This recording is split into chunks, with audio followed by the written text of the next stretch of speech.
So I talk to a lot of marketing professionals, CMOs, and one of the big questions that often comes up is how do you measure the social impact? So, do you need to have more attribution points, more KPIs? How do you know if it's working? How do you know if you're on track? Well, to me, social is just a part of a bigger epidemic where I don't even know what the numbers are now. Maybe there's like 4,000 marketing and ad tech tools. So we're starting to get to this inflection point, or maybe it's like the diminishing returns of the parabola, where right now it's like, look, we can track almost everything, offline, online, that omni-channel, right? That's the big thing too. So we're getting to the point now where we've spent the last 5 to 10 years focusing on how can I track everything. So maybe now we're tracking 85% and we're still trying to figure out how to get to 90%.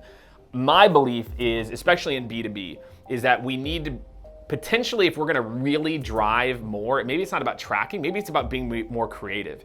That my big prediction for 2020, 2021 is gonna be that we're actually gonna ask marketers to go back and be more creative versus can you just track this thing better? Like we've got tracking to a place where like it's pretty good. We can track like almost everything. So if you're really looking to inflect results, versus the amount of time to get that incremental 5 or 10%, I think you're looking in the wrong place. I think more B2B marketers need to be more focused on, what is our brand? Not our bullshit that our CEO says to venture capital, but like, what is our actual brand? Like, what do we care for? How are we different? How do we stand out? And can we create a competitive moat or differentiation point around who we are as a company and how we treat our clients and our employees versus can I just track leads and I can put more money here? So I really feel like we've got to stop focusing as much of our time on how do I spend all this time to get 5 or 10% more, like incremental gains, versus how can I break the whole model and how can I blow this thing up because we're doing things that are outside the box or creative. So I think there's a lot of tools out there that can help you to do this more effectively, but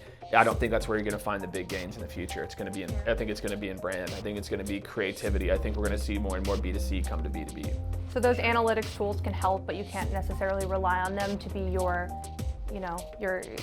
solution, your only solution to knowing what to do next. It's got to be both. That's right. I mean, what if every B2C brand, again, like B2C, like they're optimizing for conversions on e-com, but then they're also coming out with outside the box stuff to try to break the model. What's the ROI of Wendy's tweeting weird stuff? Like Wendy's Twitter, right? Everyone, like, what's the other no name brand? Like they've built a whole product line off of calling it just mustard instead of like whatever it is. So I think there's a lot of examples that I think we can bring to B2B that are almost identical to what you're already seeing working B2C. Mm-hmm. So essentially mimic or even expand upon what B2C is really thriving on now. That's it. Yeah, so again, get your metrics in place to track, but don't forget that marketing's job is also to try to be creative. Marketing's job is also to try to think outside the box and come up with ways that can potentially break everything. And it's the same thing with your sales reps, because I really feel like all your sales reps now with platforms like LinkedIn or Twitter have the opportunity to build their own little mini brands. And so if you can instead empower your 3,000 or 500 sales reps or how many to create their own little brands in your space, then you've got all these huge pockets everywhere, as opposed to like they're just doing the like analytics monkeys where they're just doing what they're told and they're just executing this like very vanilla plan. So I feel like just as a whole, we've sales followed what happened in marketing automation, which was like, track, demand gen. And now we've got to start to come back because we're seeing social media sites have a higher impact on the buying cycle. We're seeing some of these traditional channels like email and calls have like become more and more saturated. So the concept of brand for individuals and individuals and companies is going to be table stakes. People need to stop only looking at the metrics, getting so hung up on why did our follower count only grow 10% this month when last month was 20%, but there's a million other changes in the algorithm, the time of day you're posting, just all of these things where you could lose sight of the bigger picture if you're only focusing on vanity metrics. Well, and it's tough to know what's vanity. You do have to get baselines for things. I just feel like it's easier. It would be easier if the answer was just locked away in this multi-touch attribution and that was gonna blow the business up.